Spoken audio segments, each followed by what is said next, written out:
Di sini saya akan mempresentasikan tugas dari Ibu Dami dengan mata kuliah komunikasi bisnis.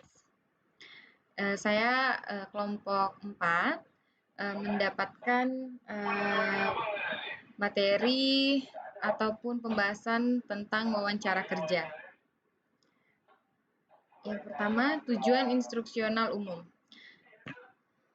Setelah perkuliahan bagian pertama atau pendahuluan dari materi wawancara kerja, diharapkan para peserta atau mahasiswa dapat mengenal kognitif, memahami afektif, dan mampu mengimplementasikan psikomotor kegiatan wawancara kerja.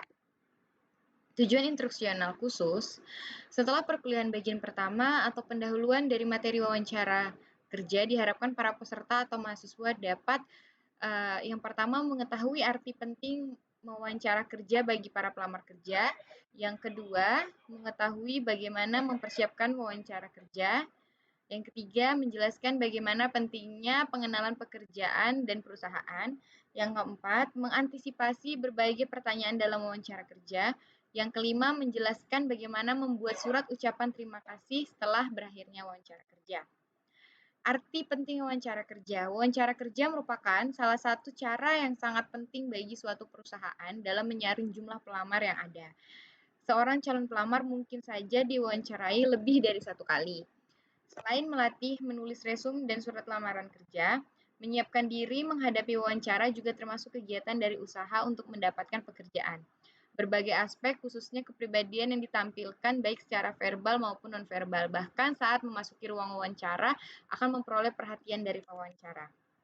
Aspek-aspek kepribadian atau personality aspek yang akan dinilai antara lain terdiri dari 11. Yang pertama, penampilan secara fisik, gerak-gerik dan sopan santun, nada suara atau tone voice, rasa percaya diri, inisiatif, kebijaksanaan, daya tanggap dan kerjasama, ekspresi wajah, kemampuan berkomunikasi, sikap terhadap pekerjaan, dan selera humor. Dengan memperhatikan berbagai karakter di atas, pewawancara akan dapat memprediksi apakah Anda termasuk salah satu orang yang terpilih untuk menduduki posisi tertentu dalam suatu perusahaan atau tidak. Pewawancara juga bisa melihat apakah nantinya Anda mempunyai peluang untuk sukses atau tidak dengan melihat isyarat verbal maupun nonverbal yang Anda tampilkan saat wawancara. Wawancara pada tahap awal disebut wawancara pendahuluan atau preliminary interview. Selanjutnya terhadap wawancara selection interview yang pada umumnya memerlukan waktu yang lebih lama. Selanjutnya cara mengenali pekerjaan dan perusahaan. Sebelum melakukan wawancara, Anda harus mencari berbagai informasi yang berkaitan dengan perusahaan dan posisi yang Anda lamar. Wawancara sebagai bentuk komunikasi dua arah merupakan kesempatan yang baik bagi Anda untuk menanyakan secara langsung mengenai pekerjaan dan perusahaan kepada pewawancara.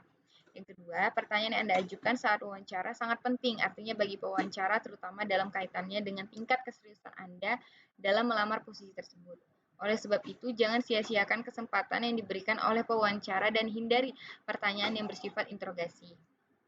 Berbagai pertanyaan tersebut misalnya sebagai berikut, yaitu ada 7 contoh. Yang pertama, apakah tugas dan tanggung jawab pekerjaan yang dilamar?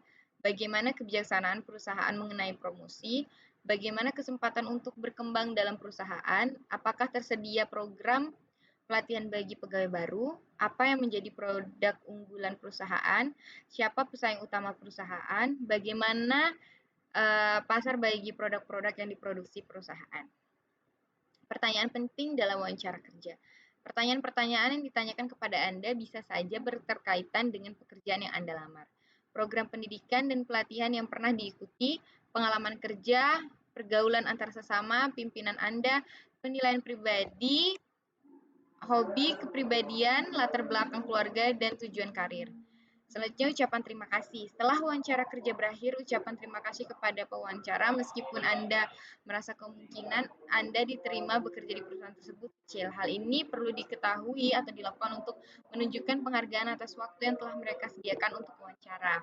Surat penerima pegawai dan surat penerimaan kerja. Perusahaan harus dapat membuat surat pemberitahuan dan baik dan mengirimkannya segera mungkin jika hendak menerima seseorang sebagai pegawai.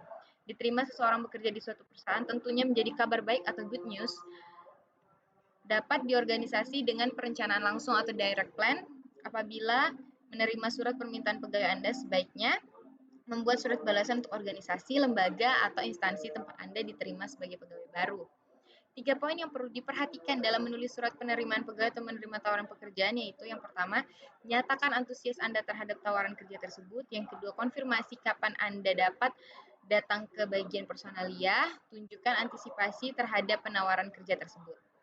Yang selanjutnya adalah surat penolakan kerja. Ketika berminat atau berniat untuk menolak pekerjaan, sebenarnya tidak ada keharusan untuk membuat surat, karena pada dasarnya penolakan dapat diungkapkan melalui lisan. Namun alangkah baiknya jika penolakan diungkapkan secara tertulis. Anda berhak menulis surat penolakan yang bernada negatif maupun positif. Namun demikian, rencana organisasional surat penolakan kerja sebaiknya menggunakan perencanaan tak langsung sebagaimana penulisan bad news. Surat penolakan kerja atau letter denying a job offer merupakan suatu yang dibuat oleh pelamar kerja atau mereka yang sudah bekerja tetapi mendapat atau mengharapkan pekerjaan di tempat lain yang lebih menguntungkan atau menjanjikan prospek yang lebih baik daripada pekerjaan yang telah ada. Baik, sekian dan terima kasih presentasi dari saya, Vinila Prasetyo, kelompok 4.